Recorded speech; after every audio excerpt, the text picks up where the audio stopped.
বিসমিল্লাহির রহমানির রহিম। আসসালামু আলাইকুম, আদাব। আজকে আমি কথা বলবো দুটি বিষয় নিয়ে। একটি হচ্ছে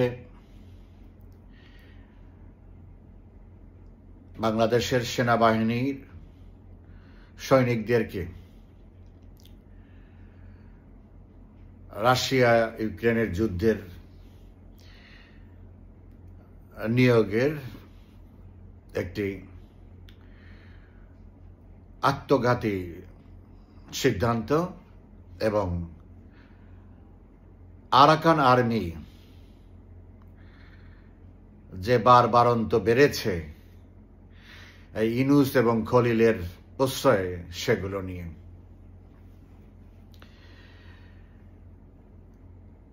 এবং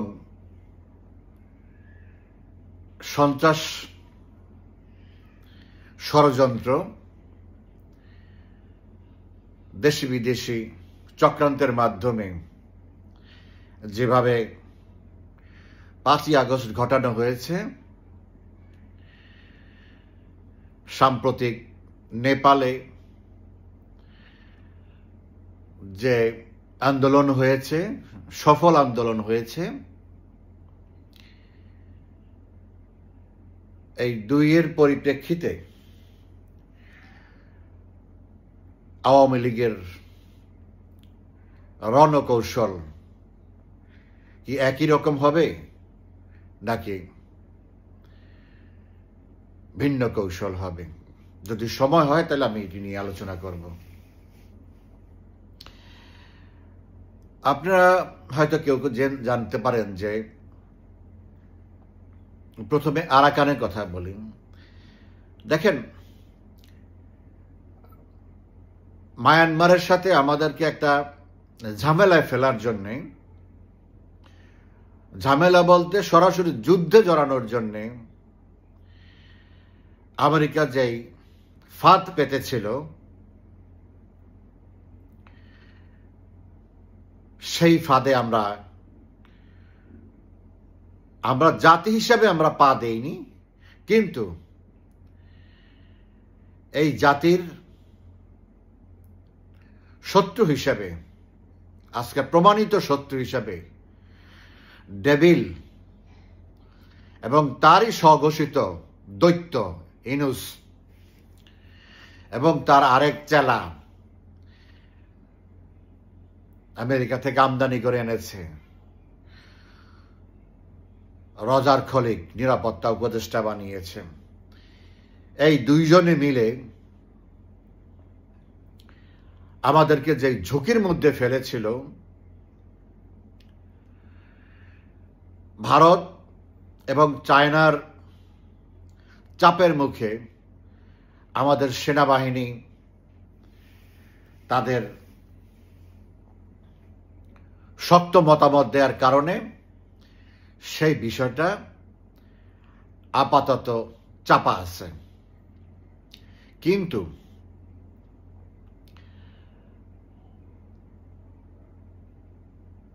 আরাকান আর্মি এখন যেভাবে সরাসরি আমাদের উপরে তাদের আক্রোশ এবং তাদের যে অবৈধ ব্যবসা, যে মাদক ব্যবসা বিনা বাধায় তারা এতদিন করে আসছে, এখন যেহেতু আমাদের এখান থেকে তাদেরকে অবৈধ সাপোর্ট দেওয়া হচ্ছে না, এজন্য তারা প্রায় প্রতিদিন আমাদের সীমানায় ঢুকে আমাদের জেলেদেরকে ধরে নিয়ে যাচ্ছে এবং তাদের কাছ থেকে মুক্তিপণ আদায় করছে। তারা আমাদের এখানে মাদক পাচার করতেছে, আর আমাদের কিছু দুষ্কৃতকারী সরকারের মদতপুষ্ট বিএনপির কিছু ব্যবসায়ী আছে, দুষ্কৃতকারী ব্যবসায়ী, তারা মাদক আনতেছে অন্য পণ্য দিয়ে। যেমন চাল, গম, ঔষধ, মানে তাদের যে সমস্ত জিনিসের প্রয়োজন বিদ্রোহীদের, তাদের তো আর কোনো সরাসরি পৃথিবীর সাথে কোনো যোগাযোগ নাই, কালো বাজারের মাধ্যমে তাদেরকে রসদ যোগাতে হয়। সো এইটা এক শ্রেণীর ব্যবসায়ী এখন শুরু করেছে মাদক আমদানির মধ্যে, সেটাও অপ্রতিরোধ্যভাবে চলছে। কিন্তু এই অবৈধ সরকার থেকে সেটার কোনো বাধা বা প্রতিরোধের কোনো কার্যকর ব্যবস্থা নেওয়া হয়নি। এখানে আমার দুইটা জিনিস, একটা হলো যে ঢালাওভাবে মাদক আসতেছে, আর সবচেয়ে বড় প্রশ্ন হচ্ছে যে এই আরাকান আর্মি কথায় কথায় আমাদের সমুদ্র সীমায় ঢুকে আমাদের জেলেদেরকে ধরে নিয়ে যাচ্ছে। আমাদের নৌবাহিনী, আমাদের কোস্টগার্ড কেন সেটা প্রতিরোধ করতে পারতেছে না? কেন সেটা বাধা দিতে পারতেছে না? আজকে সেন্ট মার্টিন নিষিদ্ধ করা হয়েছে আমাদের জন্য। সেখানে সেন্ট মার্টিনের যারা জেলে আছে, যারা মাছ ধরে তাদের জীবিকা নির্বাহ করে, তারা নদীতে গেলেই, সাগরে গেলেই তাদেরকে আরাকান আর্মি ওখান থেকে ধরে নিয়ে যাচ্ছে। আমাদের নৌবাহিনী, আমাদের কোস্টগার্ড কেন তাদেরকে রক্ষা করতে পারতেছে না? কার নির্দেশে আমাদের বাহিনীগুলো, নৌবাহিনী, কোস্টগার্ড, তাহলে আমাদের এই গানবোট, এই যুদ্ধজাহাজ, এই সাবমেরিন, এত কিছুর কি প্রয়োজন? যদি আমরা আমাদের নিজেদের নাগরিকদেরকে আমাদের দেশের মধ্যে থেকে তাদের জীবিকা নির্বাহের জন্য যদি আমরা নিরাপদ ব্যবস্থা না করতে পারি, তাও আবার বাইরের দেশের থেকে, তাহলে আমাদের এই বাহিনী কি করে, কি দরকার?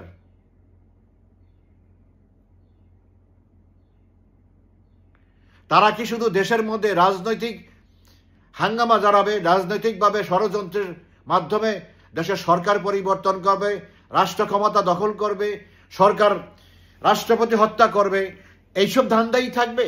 নাকি তাদের আসল যে কাজ, তারা সেই কাজটা করবে?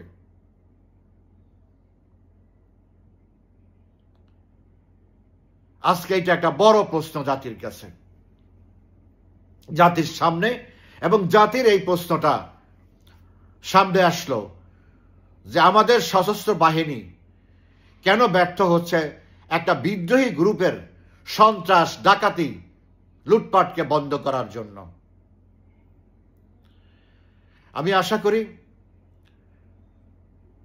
নৌবাহিনীর পক্ষ থেকে, এবং যেহেতু কোস্টগার্ড স্বরাষ্ট্র মন্ত্রণালয়ের অধীনে, অবিলম্বে জাতির কাছে এটার ব্যাখ্যা তারা দিবে। এরকম ঘটনা তো 2024-এর 5ই আগস্টের আগে আমরা কোনোদিন শুনিনি, কোনো পত্রিকাও লিখতে পারে নাই। দু একটা বিচ্ছিন্ন ঘটনা হয়েছে, সেটা আমাদের জেলারা নাফ নদীতে যখন মাছ ধরতে গিয়েছে তখন। নাফ নদীর একটা বড় অংশ আমাদের না, সেই ঘটনা আমার সাথে সাথে সেটা হয়েছে। এটা তো ভারতের সাথে এরকম হয়, ভারতের সীমানায় নিয়ে নদীর নৌ সীমান্ত নিয়ে সমস্যা আছে, সেখানে আসা যাওয়া করে, সেখান থেকে আমাদের লোকরা নিয়ে আসে, আমরা তাদের লোকজন নিয়ে আসি, এটা একটা রেসিপ্রোকাল, আবার সেটা সমাধান হয়ে যায়। কিন্তু সেখানে মাদক জড়িত না, সেখানে মুক্তিপণ জড়িত না। আজকে এই বিষয়টাকে জাতির সামনে খোলাসা করতে হবে, এবং এটার প্রতিরোধে কি কি ব্যবস্থা নেওয়া হচ্ছে বা হবে, সেই জিনিসটা কৈফিয়ত এই বাহিনীগুলিকে দিতে হবে। আপনারা জানেন যে রাশিয়া ইউক্রেন সংঘর্ষের আমেরিকার দিক থেকে একটি শান্তি চুক্তির জন্য উদ্যোগ নেওয়া হয়েছে। যদিও আমি বিশ্বাস করি এবং আমি যতটুকু জানি ওই যুদ্ধ সম্পর্কে, ওখানকার এই দেশগুলোর মধ্যে যে সমস্ত স্বার্থ জড়িত, তার প্রেক্ষিতে শান্তি চুক্তি হতে পারে, সেটা হবে রাশিয়ার টার্মসে। রাশিয়া যেটা চাইবে সেটাই ওখানে হতে হবে। কিন্তু এইটা একটা উদ্যোগ আমেরিকার থেকে। শান্তি চুক্তি হওয়ার পরে ইউক্রেন এবং রাশিয়ার দুই দেশের সীমান্তের মাঝামাঝি একটা অংশকে বাফার জোন তৈরি করবে, যেখানে কোনো দেশের উভয় দেশের ওখানে সৈন্য যাতায়াত করতে পারবে না, লোকজনও যাতায়াত করতে পারবে না, এখানে শান্তি বাহিনী থাকবে। বাট সাধারণত এটা থাকে হলো জাতিসংঘের শান্তিরক্ষী বাহিনী। কিন্তু আমেরিকা এখানে নতুন একটা চাল করে এখানে ওই বাফার জোনটা রক্ষা করার জন্য একটা শান্তি রক্ষী বাহিনী তৈরি করার চিন্তা করতেছে। সেখানে বাংলাদেশও আছে, আরো অন্যান্য দেশ আছে। এখন পর্যন্ত এটা নিয়ে কেউ কোনো টু শব্দ করে নাই, এবং এটা ভিত্তিই নাই, কোনো ভিত্তি নাই বলতে এটা হবে না। কারণ রাশিয়া যদি চায় তাইলেই হবে, রাশিয়া না চাইলে হবে না। এখন রাশিয়া না চাইলে ওখানে যেই যাবে সেই মারা পড়বে, এবং কেউ তাকে ঠেকাই রাখতে পারবে না। এখন যে যুদ্ধ হচ্ছে সেখানে ইউক্রেনের সৈন্য থেকে বাইরের দেশের এই মার্সেনারিজ গুলোকে ভাড়া করে এনে প্রচুর টাকা বেতন দিয়ে ইউরোপ, আমেরিকা, পশ্চিমা দেশগুলোর টাকা এখানে দেয়। তারা সেই টাকা খরচ করে ইউক্রেন এই বিদেশি লোকজনকে, মাঝে মাঝে আপনারা শুনবেন বাংলাদেশ থেকেও দুই একজন যায়, ভারত থেকে যায়, নেপাল থেকে যায়, পাকিস্তান থেকে যায়, আফ্রিকা থেকে আসে, বিভিন্ন জায়গার থেকে লোকজন ভাড়া করে নিয়ে আসে, ভাড়ায় সৈন্য আসে, তাদেরকে দিয়ে যুদ্ধ করাচ্ছে। তো এখন আমেরিকা নতুন একটা চাল করতেছে যে শান্তি চুক্তি যদিও, প্রথম কথা হলো শান্তি চুক্তি হবে না যতক্ষণ না রাশিয়া না চাইবে। আবার এই বাফার জোন মেনটেন করার জন্য কোনো শান্তি বাহিনী, শান্তিরক্ষী বাহিনীও এখানে প্লেস করতে পারবে না যতক্ষণ না পর্যন্ত রাশিয়া চাইবে।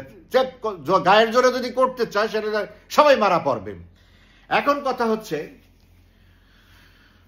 এটা এক ধরনের গিনিপিগ আমরা, আমাদের যেহেতু আমাদেরকে আমেরিকা পছন্দ করছে। দেখেন কত দুর্ভাগ্যজনক, কেন আমি এদেরকে দেশদ্রোহী বলি, এই ইনুস এবং তার সাঙ্গপাঙ্গদেরকে।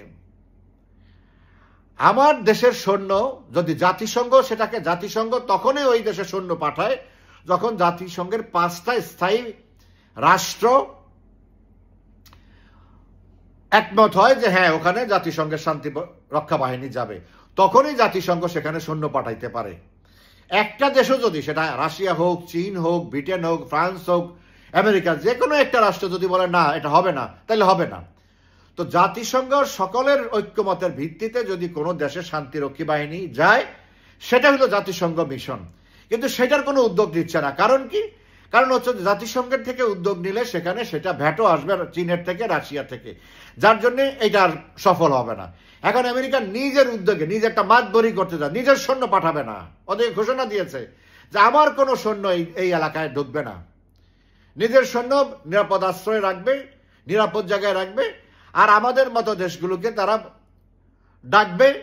আর আমরা যারা তাদের মোসাহেবি করি, আমাদের এই যে ইনুস, ডেভিল ইনুস, তার সাঙ্গপাঙ্গরা তো সবই প্রায় আমেরিকান, তারা তাদের গদি রক্ষার জন্য যা বলবে তাই এখন শুনতে বাধ্য।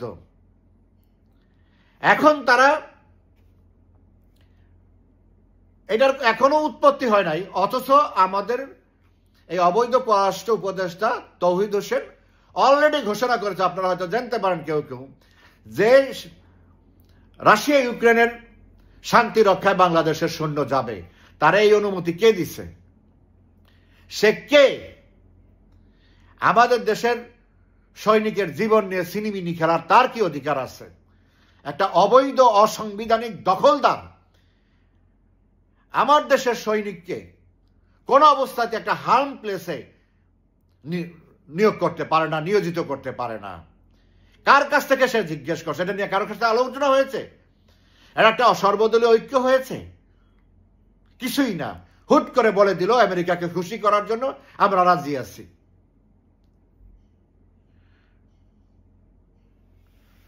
তো যাই হোক, এইরকম একটা পরিস্থিতির মধ্যে আমরা আছি।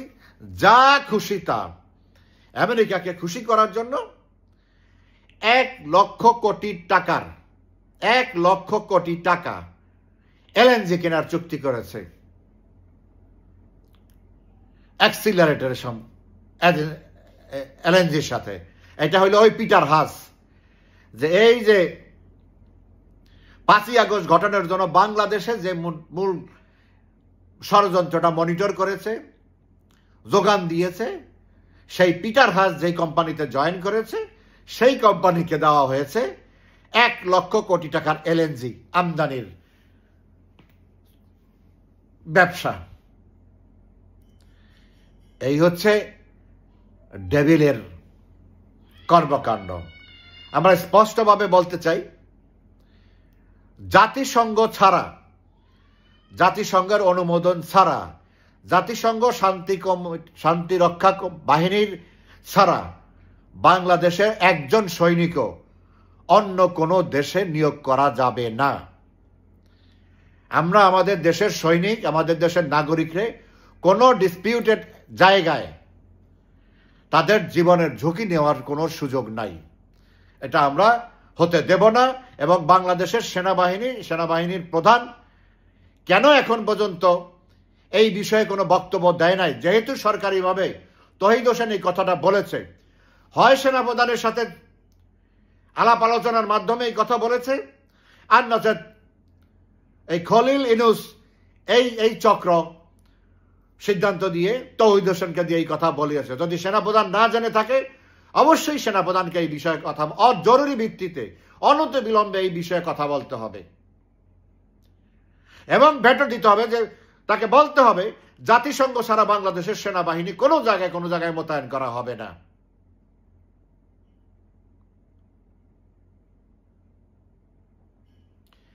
আর একটি কথা ছোট্ট করে বলি, সেটা হচ্ছে, আপনারা জানেন যে জাস্ট নেপালে একটি আন্দোলন হয়েছে, সহিংস আন্দোলন হয়েছে, এবং সহিংস আন্দোলনের কারণেই সেখানে সরকার পদত্যাগ করতে বাধ্য হয়েছে। বাংলাদেশে 5ই আগস্টে একই ঘটনা ঘটেছে, মানে সহিংসতার মুখে সরকারকে সরে যেতে হয়েছে। তো এখন আমার প্রশ্ন হচ্ছে, মানুষ চিন্তা করতে পারে যে আওয়ামী লীগের যেই পরিকল্পনা, সেখানে কি একইভাবে সহিংসতা করে, জ্বালাও পোড়াও করে, হত্যাযজ্ঞ করে সরকার পতনকে, ইউনূসের পতন আমরা নিশ্চিত করব কিনা? আপনারা যারা আমার কথা ধারাবাহিকভাবে শুনছেন, তারা মাঝে মাঝে আমার এই সম্পর্কে 2-1টা কথা শুনেছেন। আমি যেটা মনে করি, দলের সিদ্ধান্ত তো আর আমি দিতে পারবো না, যা বলার প্রাইম মিনিস্টার বলবে, মাননীয় প্রধানমন্ত্রী বলবে। কিন্তু আমি যেটা মনে করি, আমি যেটা বুঝি, সেটা হচ্ছে, যখন আমরা নিরুপায় হব যে এই সাপটা না মারলে এই সাপটা আমাকে ধ্বংসন করবে, তখনই আমি ওই সাপটাকে মারার পরিকল্পনা করব, মেরে ফেলব। যতক্ষণ পর্যন্ত এ ধরনের পরিস্থিতি না হবে, ততক্ষণ পর্যন্ত আমরা সাপের গায়েও হাত দেব না। আর সরকারের সম্পত্তি, এটা রাষ্ট্রের সম্পত্তি, জনগণের সম্পত্তি।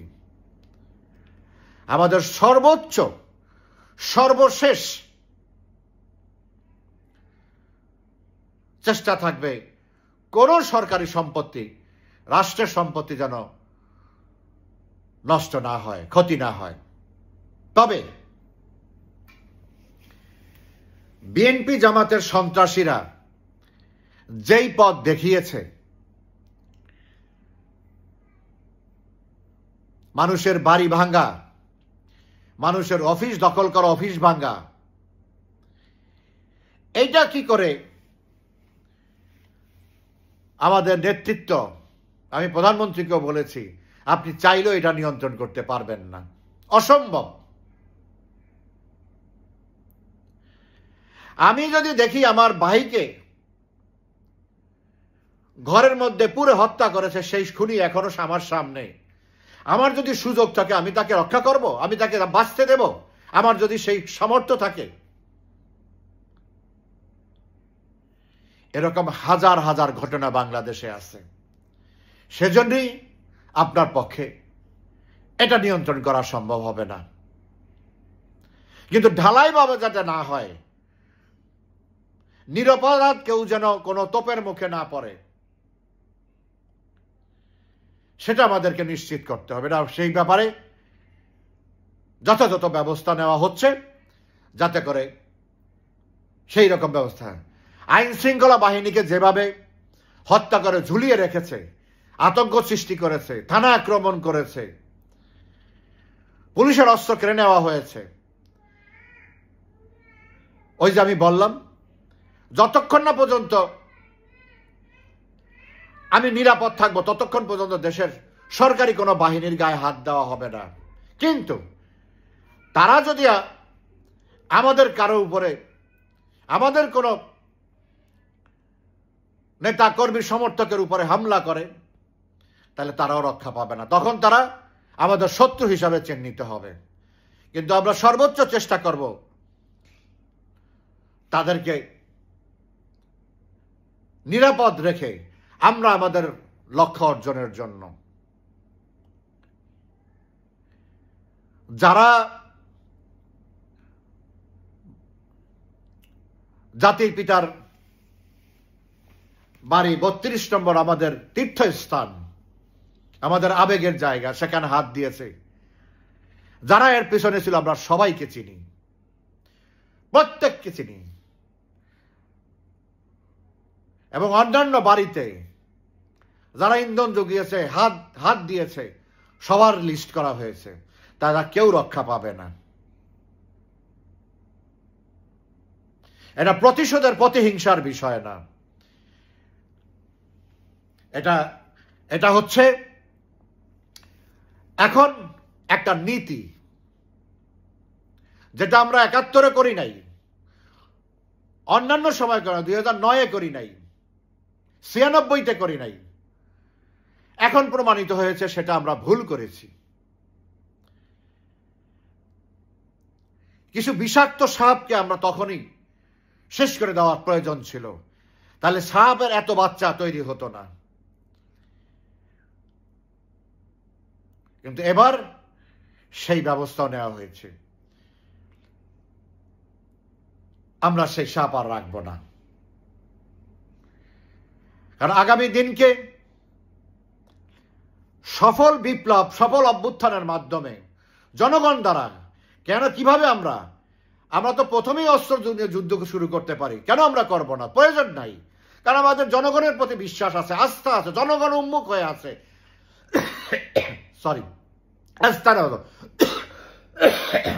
জনগণ যখন রাস্তায় নামবে, কোনো সন্ত্রাসীকে তখন খুঁজে পাওয়া যাবে না।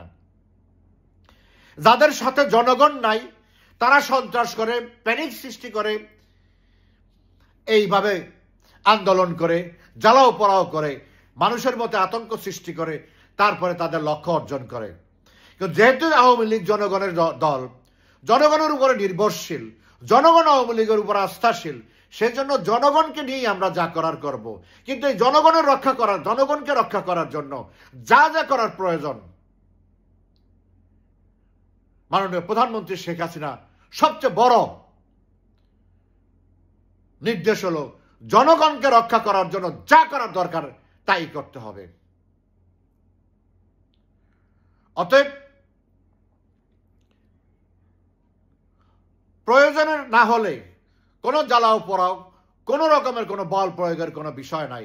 আমরা চাচ্ছি জনগণ দ্বারা একটা আপরাইজ করা, যেটা রিয়েল সেন্সে অভ্যুত্থান।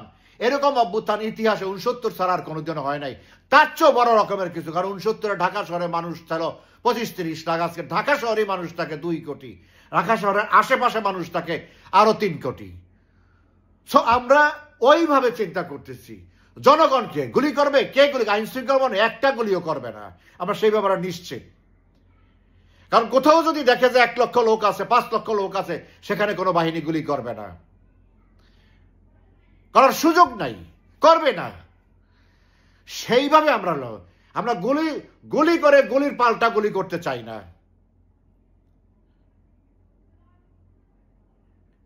সো জনগণের বলে বলিয়ান হয়ে এই দানব, এই স্বঘোষিত দৈত্য আমরা পরাজিত করব। পৃথিবীতে কোনো দৈত্য, ইউনূস গতকালকে নিজেকে দৈত্য হিসাবে আবিষ্কার করেছে, যে ছাত্র জনতা আন্দোলন করে অভ্যুত্থান করে দৈত্য বানিয়েছে, মানে তাকে বানিয়েছে। সেই দৈত্য তারা, আপনারা যদি একসাথে থাকেন, সেই দৈত্যের কাছে যা চাইবেন তাই পাইবেন, এবং এই দৈত্য আর আসবে না ওয়ান টাইম। তো ইউনূসকেও বুঝতে হবে পৃথিবীতে কোনো দৈত্য, এটা হলো রূপ কাল্পনিক, এটা হলো রূপকথার গল্প, বাস্তবে কোনো দৈত্য ছিল না। তো ইউনূসও বাস্তবে কোনো দৈত্য না, স্বঘোষিত, নিজেকে দৈত্য না, ও একটা বিড়াল। এই বিড়ালকে কিভাবে ধ্বংস করতে হয় সেটা আমরা জানি। এই বিড়াল, পৃথিবীতে কোনো দৈত্য যেমন নাই, ছিল না, কল্পনায় ছিল, রূপকথায় ছিল, ইউনূসও, আমরা ইউনূসের পতনের মাধ্যমে আমরা নিশ্চিত করব বাংলাদেশে কোনো দৈত্য ছিল না, ছিল একটা ডাকাত, এবং ওই ডাকাতকে আমরা ধ্বংস করব। ভালো থাকবেন, ধন্যবাদ।